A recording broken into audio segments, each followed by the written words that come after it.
saat posisi permodalan dan likuiditas berada pada posisi yang sehat melewati setahun pandemi COVID-19.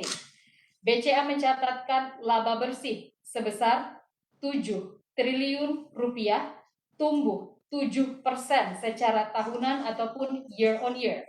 Sejalan dengan perekonomian yang berangsur pulih dari pandemi, portofolio total kredit dan obligasi korporasi telah relatif stabil sejak Desember 2020 mencapai 610 triliun rupiah per 31 Maret 2021.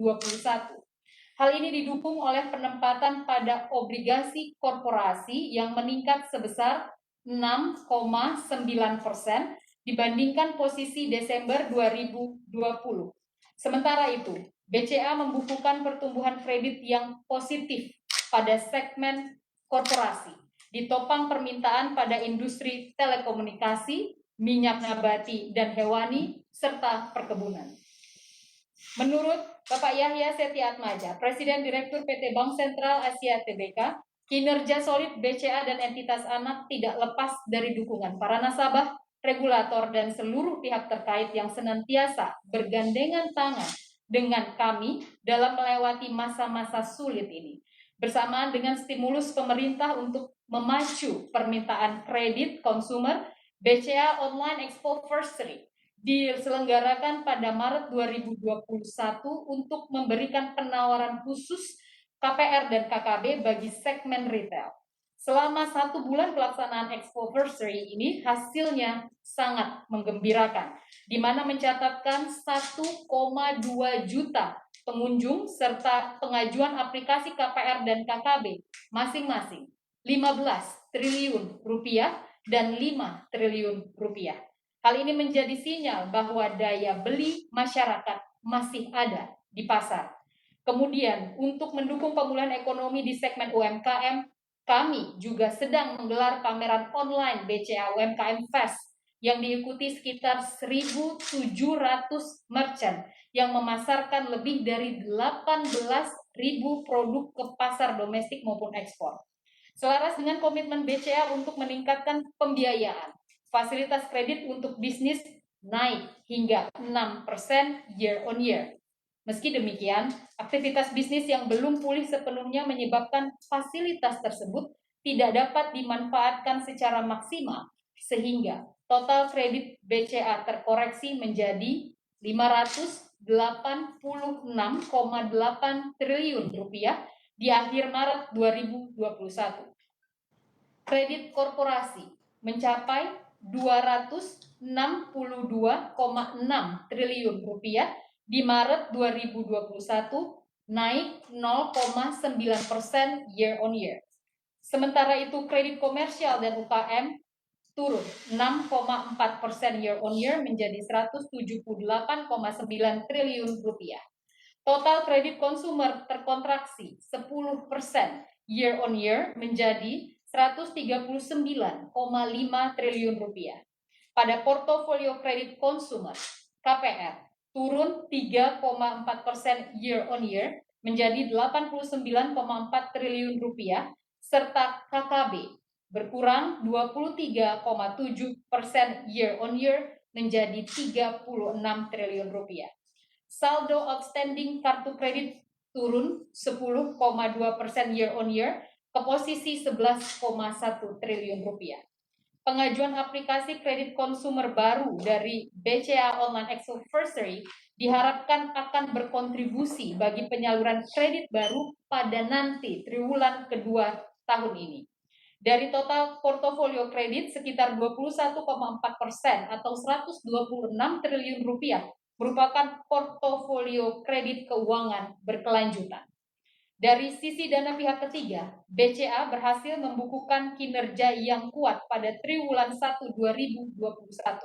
Current account and savings accounts atau KASA naik 15,4% year on year mencapai 655,8 triliun rupiah, berkontribusi bagi kenaikan total dana pihak ketiga yang sebesar 14,6% year on year menjadi 849,4 triliun rupiah. Sementara itu deposito berjangka meningkat 12,2% year on year menjadi 193,6 triliun rupiah. Kuatnya pertumbuhan dana pihak ketiga mendorong total aset tumbuh 12,1% year on year menjadi 1.090,4 triliun rupiah di akhir Maret 2021. Tingginya tingkat kepercayaan nasabah serta kuatnya franchise bisnis perbankan transaksi sebagai hasil pengembangan solusi digital secara konsisten telah memperkokoh kontribusi KASA sebagai dana inti bank. KASA berkontribusi sebesar 77,2% dari total dana pihak ketiga. BCA memproses 40,5 juta transaksi per hari secara rata-rata pada triwulan 1 2021, naik dari 31,5 juta dari periode yang sama tahun lalu. Seiring pergeseran tren masyarakat ke arah digitalisasi, BCA terus mencatatkan pertumbuhan pesat pada jumlah transaksi melalui mobile dan internet banking. Solidnya pertumbuhan dana pihak ketiga memungkinkan BCA mencetak pendapatan bunga yang lebih tinggi dari aset treasury sehingga menyeimbangkan penurunan imbal hasil atau yield dan outstanding kredit yang lebih rendah. Selain itu, sejalan dengan tren penurunan suku bunga acuan dari Bank Indonesia, BCA mampu menurunkan suku bunga produk deposito yang mana berdampak pada beban bunga yang lebih rendah. Oleh karena itu, BCA mampu membukukan pertumbuhan positif pada pendapatan bunga bersih net interest income atau NII sebesar 3,3% year on year menjadi 14,1 triliun rupiah. Di sisi lain, pendapatan non bunga berkurang menjadi 4,9 triliun rupiah atau turun 14,5% year on year karena pendapatan non bunga pada triwulan 1 tahun lalu sebagian besar didorong oleh keuntungan tidak berulang atau one-off gain dari penjualan portofolio reksadana. Maka secara total pendapatan operasional tercatat sebesar 19,1 triliun rupiah atau terkoreksi 2% secara year on year, sementara laba bersih tumbuh 7% secara year on year menjadi 7 triliun rupiah.